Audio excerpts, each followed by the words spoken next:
Let's get to the ad side. Recently, you launched an ad business in Mexico, and I dare say that given everything in your environment, that I would just see you being an incredible engine for CTV growth. But also talk about that expansion, and also talk about for those who don't know OneView and what Yeah. that is in Roku. Yeah, so we're definitely focused on global. I will say my remit is the US, so I will, keep that focused here. But I think it goes back to what Tal and Alden were saying. For us, we're in 56 million households, so that's an enormous reach. And when you think about co-viewing and multiple people in a household, that's over 150 million people, right?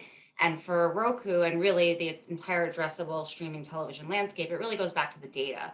So we have a direct connection with our consumers that provides us with deterministic first party data.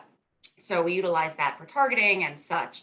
Back in 2019, we acquired DataZoo, which we've rebranded OneView, and I will, double click on Alden's point of automation and programmatic, because that's really where we see the business and the marketplace going. So we're really focused on that. And from a OneView perspective, historically, our customers have really only been able to leverage Roku data if they're buying Roku media direct from us, right? So that's our inventory within our network of channels, or the Roku channel, which I'm sure we'll get into a little bit later in terms of AVOD or ad-supported free streaming.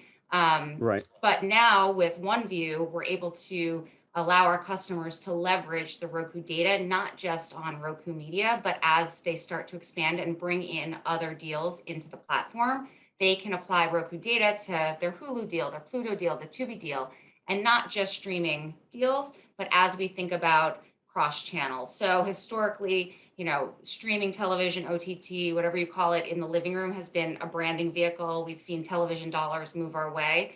But really where we see the future of this is how do we utilize retargeting based off of really smart deterministic data to drive lower funnel outcomes down the funnel.